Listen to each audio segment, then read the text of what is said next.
Hello and welcome to Commodity Champions, your weekly dose of what's brewing in the commodity space. I'm Manisha Gupta, and this week we will be discussing jute. Once touted as the golden fiber of Bengal, jute in India now occupies a less alluring position as a source of foreign currency. To change this and improve the demand for the fiber, the centre this week made jute packaging mandatory for 100% of food grains and 20% of sugar. The low yields in West Bengal and weak crop in Assam after the floods have added to the sector's concerns. Remember, the sector is a source of livelihood for 4 lakh workers and 40 lakh farmers. So will the government's amendment to the Jute Packaging Material Act resurrect the demand for the eco-friendly fiber? To discuss this and more, we are now joined by the chairman of the Indian Jute Mills Association, Raghavendra Gupta.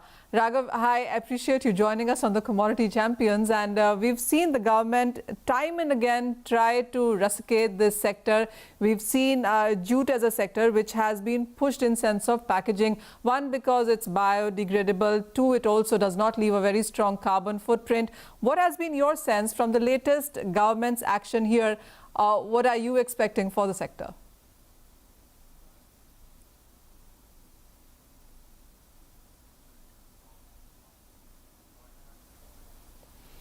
We'll try and get Raghav back here, but clearly this has been a sector that the government has been trying to support for a very long time now. This is also an year where we are looking at lower crops and etc. But Raghav, my first question to you clearly is on the government's stand really on the jute industry, with it being made mandatory for packaging for food grains. What is your sense on where can we see the sector moving from here? Hi Manisha, this is a very welcome move by the central government. They have continued their support as far as the mandatory packaging is concerned, with reservation of 100% for food grain packaging and 20% for sugar. This is in line with the policy that has continued over the past few years, and the industry is geared up for supply and meeting the demand by both the food grain and the sugar sectors. Raghav, this is also a year that we do understand that is looking at a shortage of the raw material. How do you look at the industry really pulling its socks for that one? Because we do understand that the initial order from the government to the jute industry is something that hasn't been fulfilled yet. So with more of it being made mandatory, do you think the industry can actually supply all that number?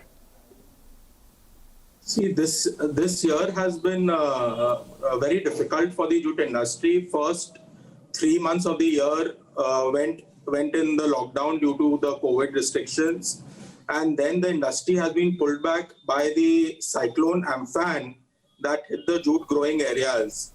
So when the harvest of the raw jute crops started coming in from August and September, we are witnessing that there is a damage of anything close to 15 to 18% of the raw jute harvest. So industry is pulled back as far as raw material supply is concerned this year. But a panel has been constituted by the government, and they have looked into the availability of the fiber vis-a-vis the demand that might emerge from the food grain sector. And we hope that against the 100% requirements that will be coming in for the Rabi season, the jute industry is able to meet that demand. As far as the Kharif season is concerned, the requirement is in excess of about 20 lakh bales, whereas the jute industry would be supplying about 14 lakh bales of new jute bags. Most of the balance requirement is being met by once used gunny bags by the food procuring agencies. So Raghav, what you're saying is that for the Kharif, there is enough and more availability. The concerns really start coming in from Jan or Feb. That is when we would see a shortfall come in here. No, in fact, the Kharif season is ongoing, where industry has been able to supply only 14 lakhs out of the 20 lakhs. Okay. The Rabi season estimates will only start from December onwards, And between December to April, the industry hopes to meet the Rabi supplies. So what you're saying is that there is a shortage now and there is an expected shortage going forward for the Rabi as well. But Raghav, coming on the fact on what kind of investments are we looking at for this sector really? I mean, we do understand there are various companies who do jute bags. What is the participation here in sense of private and public, and what has been the scenario when we look at investments on an year-on-year basis? The investments by the sector is coming in the area of modernization and upgradation of the technology in the sector. There is no vertical growth as far as the year-on-year quantity is concerned. The industry is pegged at about 12 lakh metric ton for over 5 years now. This is basically because of the availability of raw jute that remains a concern for the industry to grow vertically. But the major investments that are coming into the industry is for modernization and technical upgradation. Over 1,000 crores have been spent in the last 10 years in this regard. And the industry, if you take a 10-year scenario, we are about 20% more efficient in terms of hands employed per ton or power consumed per ton due to the modernization in mills. Raghav, also when we look at this industry, it's majorly eastern part of India. So it's Meghalaya, it's West Bengal, it's Odisha, etc. That is also because that is where the raw material really is. But are you looking at industry really spreading its wings in any other part of India, or this is what we will look at it like? See, the industry is concentrated to about 90% production in West Bengal, and balance 7 to 8% is in Andhra Pradesh, and there are a couple of mills in Assam and Bihar. So for sizable mills coming up is a concern because, as I said, there is no vertical growth in the industry. However, in the unorganized sector, more than 50 jute mills have come in rural parts of Bengal, Assam, and Andhra Pradesh, where mills of capacity between 5 tons to 20 tons have sprung up over the last 20 to 25 years. So what would you say, Raghav, on what are the concerns really that this industry is looking at right now, apart from government saying that it is 100% mandatory now for all food grains to be packaged into jute bags? What other help is this industry looking forward to from government? See, the protection that has been given by the government as far as reservation is concerned, this provides the stability to the industry regarding the marketing of their product. Almost 75% of India's jute products manufacturing is going towards this reserve sector for food grain packaging. So the challenges which I see forward is that we reduce our dependence on this reserve sector. There is a silver lining where, due to the growing awareness of ban on plastics, the jute shopping bag segment is looking very promising, and that market is growing very steadily both in India domestically and in exports. So this market segment today is grown to about 800 crores per annum, and it will continue to grow at a rate of 10 to 15% in the coming years. So what else are you asking from the government, Raghav? And the other thing about really is pricing. And I was also reading it someplace on how the textile ministry has put in a stock limit on how much jute can you hold at one point in time, because there are people stocking it, hoarding it too, if I can use that word. How do you see all of those things changing? Yes, the stock limits have come in since, like I mentioned earlier, that with the harvest of the new crop which came in the month of August and September, we are seeing that the harvest is lower by about 15 to 18% than earlier estimates, and the raw material prices are seeing new highs. So the stock limits have come in for both the jute mills as well as the trade community, and government is very vigilant in keeping the prices in check.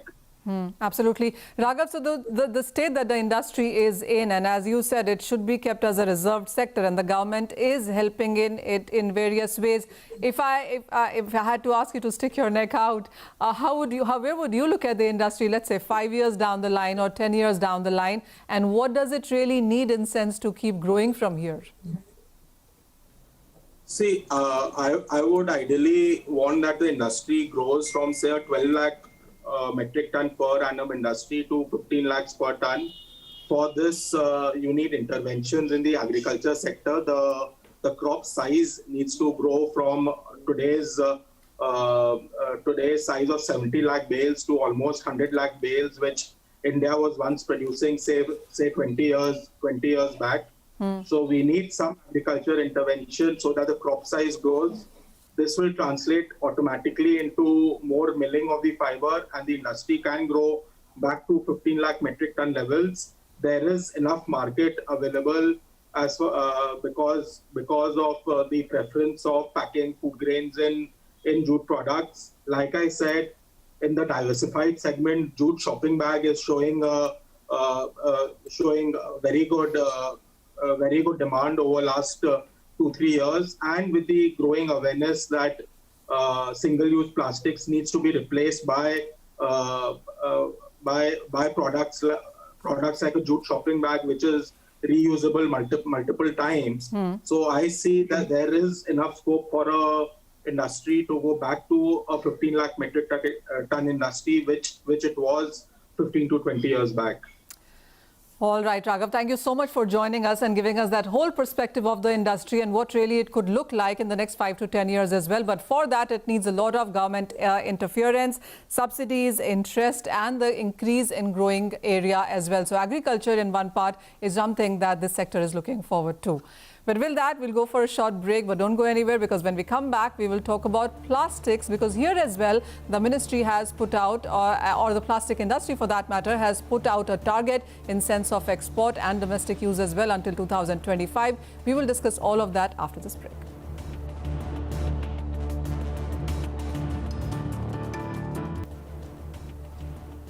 Welcome back. You're watching Commodity Champions. We now turn our attention to one of the fastest growing industries in the world, plastic. Driven by a growing middle class and a low per capita consumption, India's plastic industry now grows higher than China and the United Kingdom at about 16%. India's exports have also been strong, growing in the month of September. Encouraged by the growth of plastic exports, the Plastic Export Promotion Council of India has now targeted exports of $25 billion in the next 5 years. So can India achieve this target, and what are the policy changes the industry needs to do so? Joining me to take the discussion forward is Arvind Goenka. He is Vice Chairman at Plex Council. Mr. Goenka, hi. Thank you so much for joining CNBC TV 18. What is your sense on whether the target that you guys have put out is achievable? And for you to do so, what are the requirements that you're looking forward to from in sense of investment and the government? Hello, Manisha. You see, the target which we have set up is not an easy target. We have to work very hard to achieve it. And I can tell you one thing, that the government is also equally supporting us to meet these targets. You know, our honorable CIM, Sri Piyush Goyal ji, is having regular interaction with the exporting fraternity, trying to understand what problems they are facing, how these issues can be resolved. And that is really helping us over the period. Now, as you already said right now, that in the month of September, plastics exports were 8% higher than what they were last year. So like this year, after the pandemic, our exports are 8% higher than last year. That itself shows that the plastics exports have a great potential for growth. And, you know, if everybody works hard in our industry, we get good support from the government, we can definitely achieve a very good target. And, you know, as Modi ji has set up a target for the country for 5 trillion economy, we have also set up our target of achieving a 25 billion exports in plastics. So, I mean, there are several problems, you know, which are there and which needs support from the government. But we are very sure that we can achieve that if all work in that direction. Mr. Goenka, what are the major export destinations as of now? Because when you're looking to achieve that target, what markets are you looking at? And also, when you look at the domestic market vis-a-vis the exports market, where do you see better returns or better profits coming in? You see, talking about the main markets, the main markets for exports value-wise is USA or even Europe. But, if we talk about competitiveness, India is competitive in markets like African region, the Gulf region, the South American market. So in these markets, we are competitive, but we have to grow in all the segments. The issue what we are facing in the export market is basically relating to some free trade agreements, like China or even Europe. They have free trade agreements with say the WANA region, which is the African countries. And they are getting goods at negligible import duty rates, whereas import duty rates from India is much higher.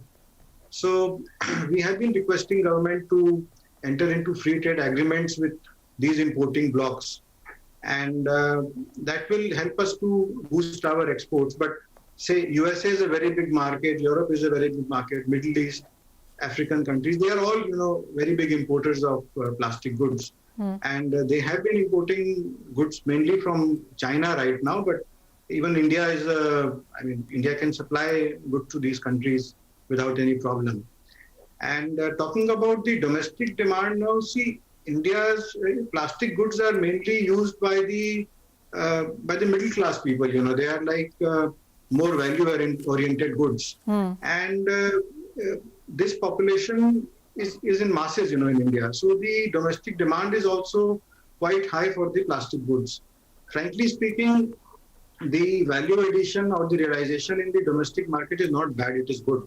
In the exports, the prices are quite competitive. We have to compete with China, with Korean countries, Thailand, Vietnam, where actually the raw material prices are slightly lower than India. So despite India's low labor cost, the prices are quite competitive in the export market. So the domestic market is lucrative, but when a factory needs to do big, when they want to have a inorganic growth, when they want to grow leaps and bounds, then they have to tap the export market, because export market gives you volume for, say, like one quality you produce in millions of numbers, whereas in the domestic market, the quantities are much smaller. Oh, yes. So, Mr. Goenka, when you talk about plastics, and as you said, the demand is increasing in the domestic markets as well.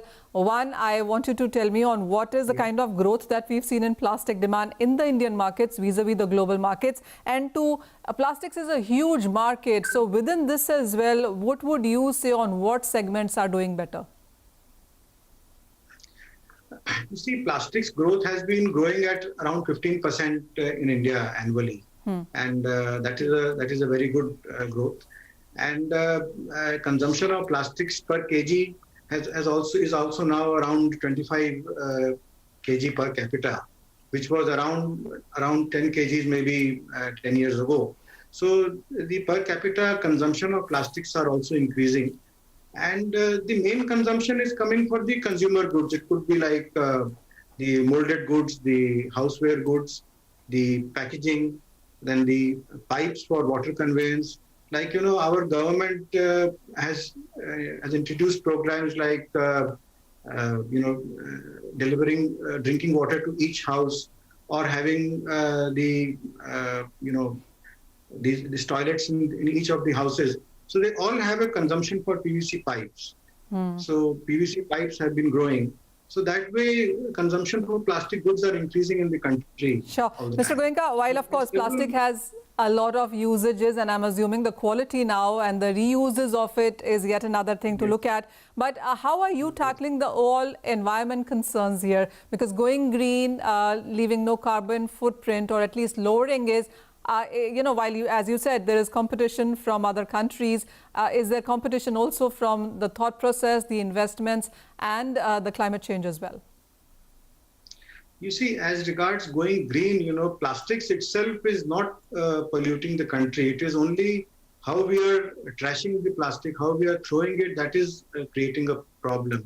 So the plastic industry is trying to educate the users, especially for the food packaging or say packaging of consumer goods, that they should not throw the packaging, they should, give it to recyclers.